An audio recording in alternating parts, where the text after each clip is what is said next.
Tiba-tiba Tuhan berkata kepada saya, pada hari-hari ke depan akan ada banyak orang yang hancur dan rusak hidupnya. Bahkan terikat dengan berbagai sakit penyakit yang disebabkan oleh berbagai pemikiran buruk yang ia miliki tentang orang lain. Mengalami kekecewaan terhadap Tuhan dan mengalami berbagai tekanan kehidupan lainnya.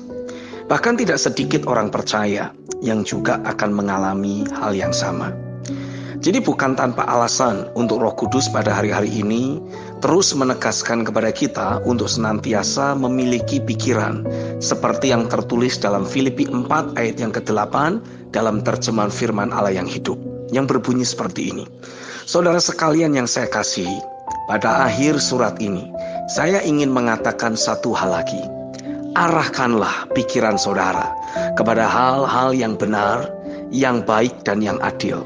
Renungkanlah hal-hal yang murni dan indah, serta kebaikan dan keindahan di dalam diri orang lain. Ingatlah akan hal-hal yang menyebabkan saudara memuji Allah dan bersuka cita. Tuhan ingin membuat kita memiliki perbedaan di tengah dunia. Kita menjadi garam yang menahan pembusukan dan menjadi terang dunia yang mengekspos segala filosofi dunia yang menyesatkan dan di saat yang sama menghadirkan firman sebagai patokan kebenaran. Tapi itu semua tidak bisa terwujud jika pikiran kita tidak memikirkan hal-hal yang dari roh. Apalagi jika kita terus menyimpan kesalahan orang lain. Alhasil bukannya kita berfungsi menjadi garam, kita justru malah menjadi korban dari pembusukan yang ada dalam dunia ini. Jadi tidak bisa tidak, kita harus menyingkirkan segala bentuk sampah rohani dari dalam hati kita. Saya memperhatikan, sebenarnya strategi musuh untuk menyumbat aliran-aliran air hidup yang ada dalam diri kita, sebetulnya ya itu-itu saja. Ia memberikan pemikiran buruk tentang orang lain ataupun tentang Tuhan. Lalu mengalihkan pikiran kita untuk jadi sibuk memikirkan hal-hal yang lahiriah, dan kemudian mencari celah untuk mencuri damai sejahtera serta sukacita lewat kelakuan orang lain yang kita anggap menyebalkan. Ya, hanya itu saja. Tapi herannya diri kita seperti terus terhipnotis untuk mengikuti umpan musuh tersebut. Modusnya terus sama, tapi kita juga tetap saja tertipu.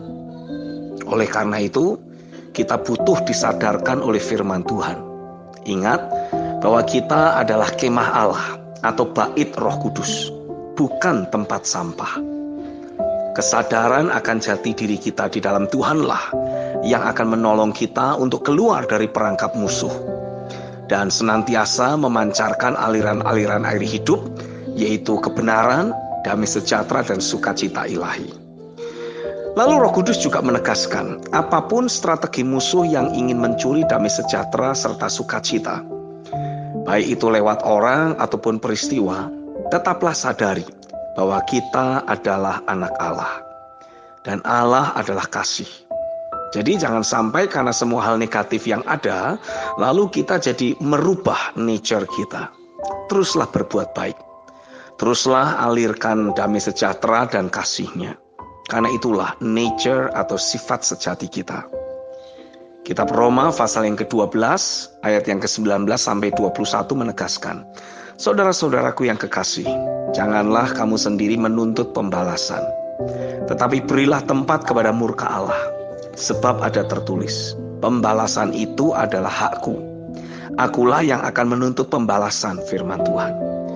Tetapi jika seterumu lapar, berilah dia makan. Jika ia haus, berilah dia minum.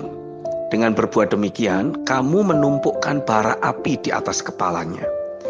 Janganlah kamu kalah terhadap kejahatan, tetapi kalahkanlah kejahatan dengan kebaikan.